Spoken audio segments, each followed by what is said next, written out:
أعوذ بالله من الشيطان الرجيم. بسم الله الرحمن الرحيم. قل إن كانت لكم الدار الآخرة عند الله خالصة من دون الناس فتمنوا الموت إن كنتم صادقين ولن يتمنوه أبدا بما قدمت أيديهم والله عليم بالظالمين. ولتجدنهم أحرص الناس على حياة ومن الذين أشركوا يود أحدهم لو يعمر 1000 سنة وما هو بمزحزحه من العذاب أن يعمر والله بصير بما يعملون. صدق اللہ العظیم. اللہ تعالیٰ نے ان آیات کے اندر یہودیوں کو کہہ رہے ہیں کہ اگر تم سچے ہو اپنے ایمان میں، اگر تم جو دعویٰ کرتے ہو کہ اللہ تعالیٰ کے ہاں ہمارا ایک مقام ہے، ایک مرتبہ ہے، ایک عزت ہے، اگر تم کہتے ہو کہ ہم اپنے مذہب پہ، اپنے دین پر، اپنی کتاب پر سچے ہیں، اپنے نبی پر سچے ہیں، تو اللہ تعالیٰ یہاں کہہ رہے ہیں کہ فتمنوا الموت. یہاں وہی الفاظ ہیں سیم. قل اے محمد صلی اللہ علیہ وسلم ان سے کہہ دو، کن سے؟ یہود و نصارہ سے، ان کانت لکم الدار الآخرہ عند اللہ خالصۃ من دون الناس، دوسرے لوگوں کے علاوہ آخرت اگر اللہ نے بنائی ہی تمہارے لیے ہے، آخرت کو اللہ تعالیٰ نے اگر خالص کیا ہی یہودیوں کے لیے ہے، عیسائیوں کے لیے ہے، تو میرا اللہ کہہ رہا ہے تو پھر میری ایک چھوٹی سی بات پر عمل کر لو، اور وہ کیا ہے؟ فتمنوا الموت، تو موت کی تمنا کر لو، آ جاؤ. جس کو جو چیز چاہیے، جس چیز کا وہ طلبگار ہے تو اس کو وہ چیز حاصل کرنی چاہیے نا. یہ طلبگار ہیں آخرت کے اور بڑے فضائل اور بڑے مقام اور مرتبے بتا رہے ہیں کہ ہمارا بڑا مقام ہے، بڑا مرتبہ ہے اللہ کے ہاں، تو جاؤ مرتبہ حاصل کرو. فتمنوا الموت، موت کی طلب کرو، موت کی تمنا کرو، ان کنتم صادقین، اگر تم سچے ہو اپنی بات میں. اللہ تعالیٰ یہاں تک کہہ رہے ہیں کہ اگر تم سچے ہو اپنی بات میں تو مر جاؤ نا، پھر مرتے کیوں نہیں ہو؟ کیوں موت سے ڈرتے ہو؟ یہاں پر جو لفظ اللہ تعالیٰ نے کہا ہے نا کہ فتمنوا الموت، یہ اسی وجہ سے کہا کہ وہ موت سے ڈرتے تھے. انہیں حقیقت کا پتہ تھا کہ ہم غلط راستے پر چلنے والے ہیں، انہیں حقیقت کا علم تھا کہ آپ صلی اللہ علیہ وسلم اللہ کے رسول ہیں، قرآن پاک اللہ کی کتاب ہے، انہیں پتہ تھا سارا. لیکن نافرمانی اور ہٹ دھرمی اتنی تھی کہ یہاں تک وہ کہہ گئے کہ اللہ کے پاس تو ہمارا بڑا مقام ہے، یہاں تک جھوٹ بول گئے. وہ یہاں تک جھوٹ بول گئے، ہٹ دھرمی کے اندر، عداوت کے اندر، بغض کے اندر، غصے کے اندر. اسی لیے کہتے ہیں نا کہ بندہ غصے کے اندر کہ جلد بازی نہ کرے.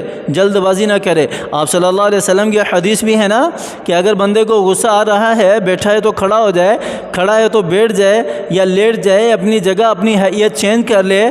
غصہ یہ من فیء جہنم سے ہے اور گرمائش ہے، آگ سے ہے، اور اس لیے اس کو وضو کر کے ٹھنڈا کیا جائے. بہت ساری چیزیں ہیں اور باقی جو بھی معاملات ہیں، جو بھی کام ہیں، جب غصہ ٹھنڈا ہو جائے اس کے بعد بندے کو کرنے چاہیے، اس کے بعد بندے کو ان معاملات کی طرف توجہ دینی چاہیے. غصے کی حالت میں کوئی کام نہیں کرنا چاہیے.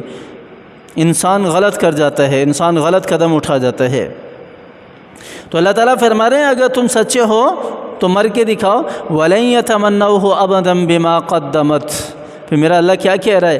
ان کے ہاتھوں نے جو کچھ بھی آگے بھیجا ہوا ہے نا، اپنے اعمال جس قسم کے بھی انہوں نے آگے بھیجے ہیں نا اپنے ہاتھوں کے ساتھ، اللہ تعالیٰ کہہ رہے ہیں کہ اس کی وجہ سے وَلَن يَتَمَنَّوْا، یہ ہرگز یہ مر کے بھی موت کی تمنا نہیں کریں گے. ان کے اوپر چھری رکھ دو نا کہ ہاں تم مرو موت کی تمنا کرو، زبرن بھی ان کے ساتھ کرو نا، تو تب بھی یہ موت کی تمنا نہیں کریں گے، کیونکہ انہیں پتہ ہے کہ ہم نے آگے کیا بھیجا ہے. بما قدمت ایدیہم واللہ علیم بالظالمین، اور اللہ تعالیٰ جاننے والے ہیں، ہر ظالم کو اللہ تعالیٰ جانتے ہیں. کوئی بھی ظالم چھپا ہوا نہیں ہے.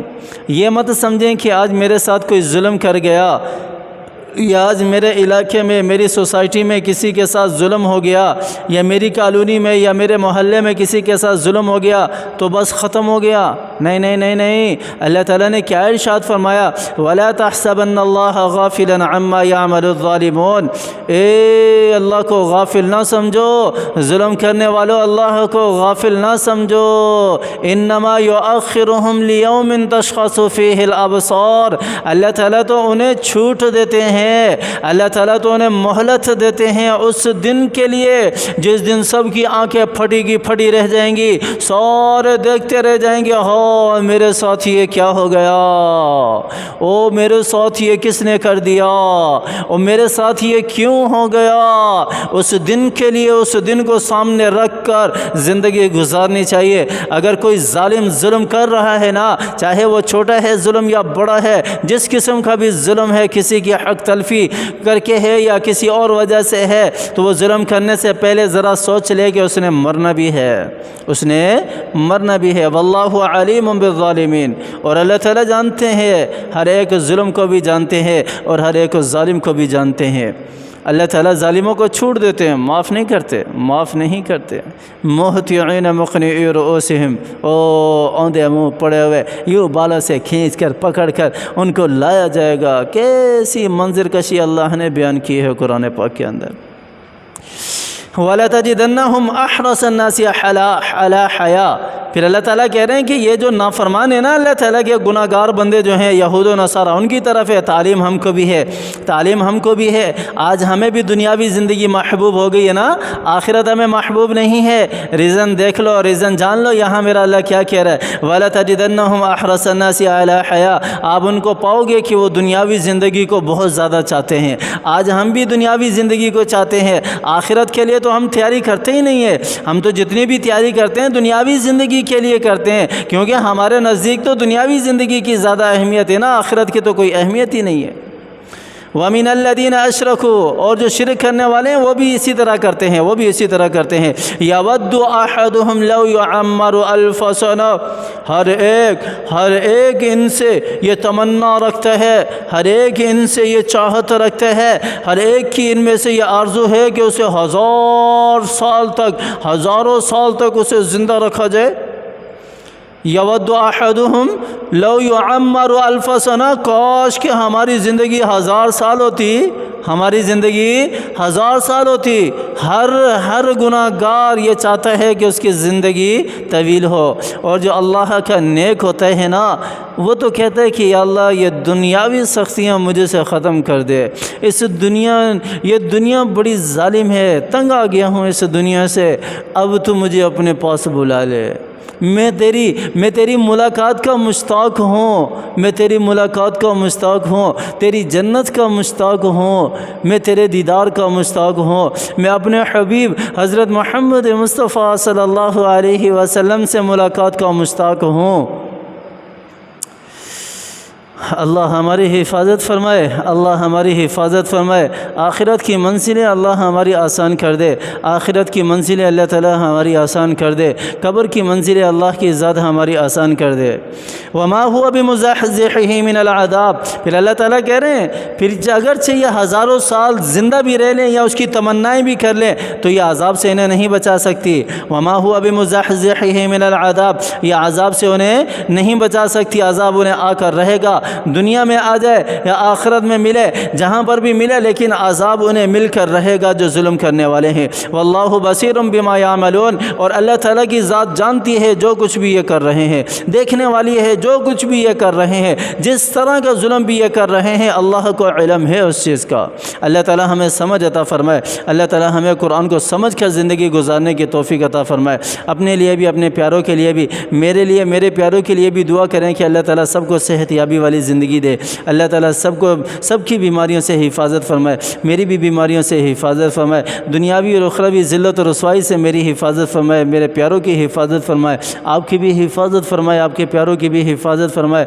اللہ تعالیٰ جو ہمارے پیارے اس دنیا سے جا چکے ہیں، اللہ تعالیٰ ان کی کامل مغفرت فرمائے. اللہ تعالیٰ ان کی قبروں کو جنت کا باغ بنائے. اللہ تعالیٰ ان کی قبروں کو نور سے منور فرمائے، جنت الفردوس میں اعلیٰ مقام عطا فرمائے. اللہ تعالیٰ قرآن کے مطابق زندگی گزارنے کی توفیق عطا فرمائے. اللہ تعالیٰ دنیاوی اور اخروی ذلت و رسوائی سے حفاظت فرمائے، اللہ تعالیٰ عافیت والی زندگی دے، اللہ تعالیٰ مجھے بھی سمجھ عطا فرمائے، اللہ تعالیٰ آپ حضرات کو بھی سمجھ عطا فرمائے، اللہ تعالیٰ ہمیں قرآن کے مطابق زندگی گزارنے کی توفیق عطا فرمائے، آمین ثم آمین، وآخر دعوانا ان الحمد للہ رب العالمین۔